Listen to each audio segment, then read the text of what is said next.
In 1940, Hitler and the German army were beginning to expand across Europe. One of the first countries they invaded was Denmark, a small Scandinavian country in northern Europe. My grandmother, Else Nicols, was living in Denmark when Hitler's army first invaded. We were awakened early in the morning. You know, I lived in a suburb to Copenhagen.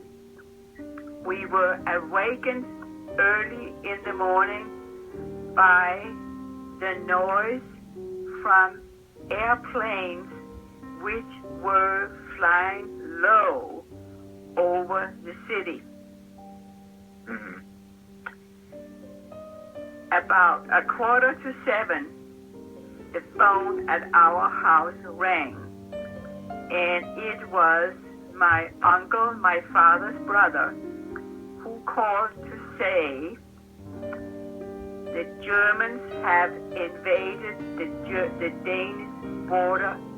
Gradually, after Denmark was invaded, changes such as food rations, not being able to heat your home, and hiding in basements after warning sirens would sound became part of everyday life. I can tell you then another thing happened gradually also. The Allies, the British and the Americans, started bombing the German towns, and they flew over Denmark on their way down to Germany. They came from England and flew over Denmark, and we did not know if they were going to put or to drop a bomb at some German headquarters. So that meant that the siren would sound in the middle of the night, happened sometimes once, sometimes twice, sometimes 3 times, and we would have to go to shelter. And there were nights where we had to go in the basement several times, to a point where my parents had a bed in our basement for me, so I could sleep in the basement. Although Denmark's army never fought the German army, Denmark's resistance, the Danish underground, really got going in 1943 and fought to resist against the German occupation. Now I can tell you, I had a math teacher, and at the time, he would be gone for a week at a time. Then he would come back and teach. Then he would be gone again. And we could not understand why Mr. Nielsen was gone so much. Yeah. Well, it ended up Mr. Nielsen was one at the top resistance workers for the Danish underground. And at times he would be able to flee to Sweden to get away when he knew they were after him.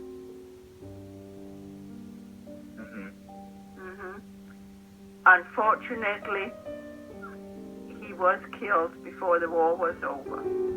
But we had no idea what he was doing.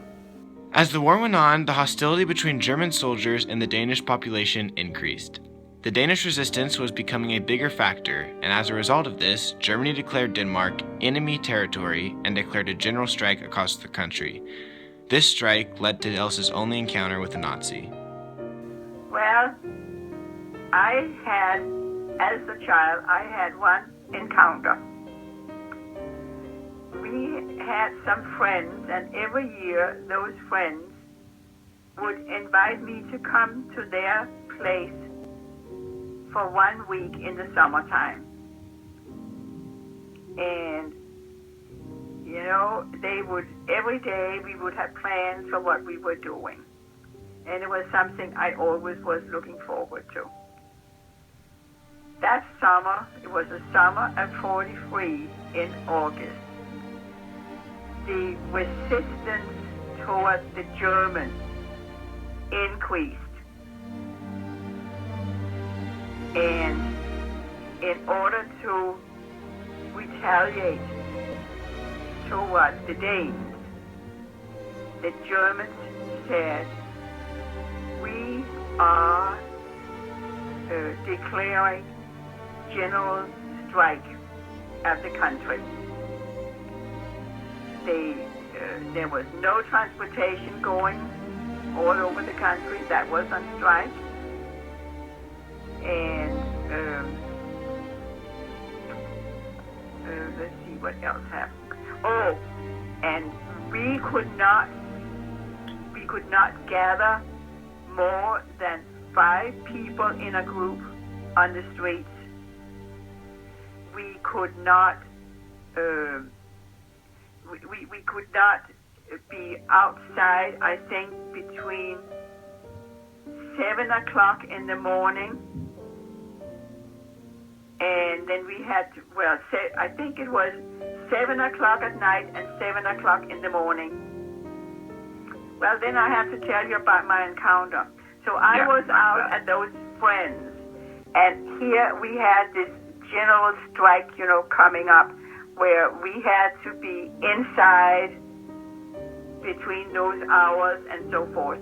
And nobody knew what was going to happen. It was so eerie. Mm-hmm. So my parents and our friends, talked together on the phone, and they felt that they had to get me home if something really drastic should happen.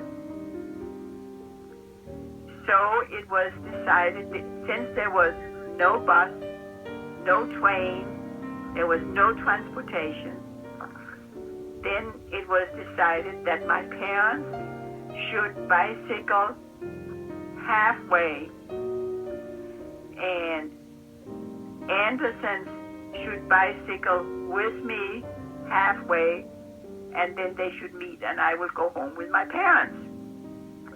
Well, we were bicycling, the Andersons and I, it was him and I, we were bicycling.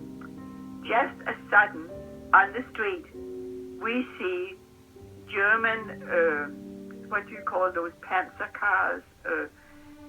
German tanks. German tanks. We see them in the street. And they start shooting up in the air. Bang, bang, bang, bang, like that. Yeah. I tell you, we got off our bicycles so fast. And we did not know what they were doing, if they were just shooting out in the air, or shooting up the people or someone special. So we got off our bicycles and we ran into an apartment house, and that was where we waited the thing out.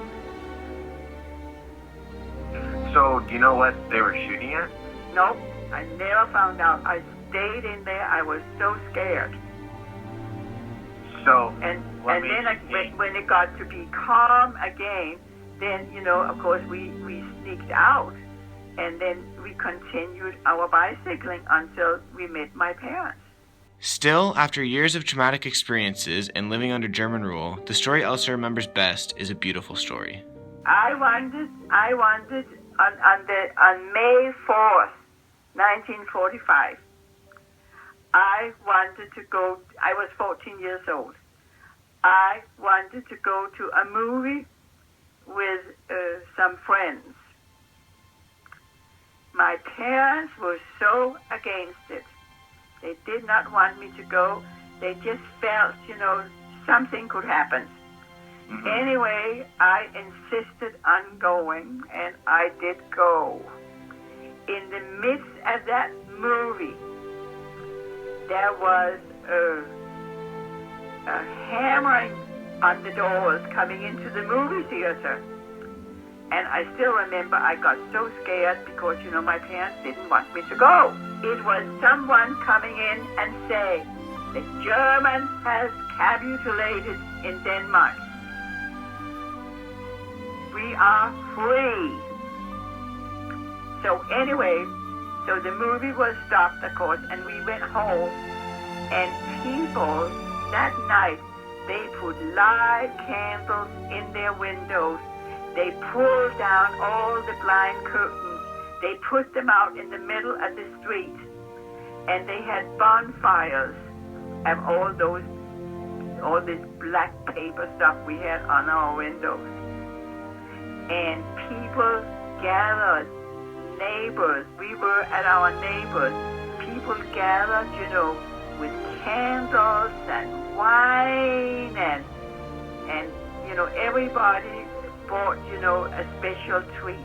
And that was how we celebrated. And we celebrated, we were singing, and it was just a beautiful, beautiful May night.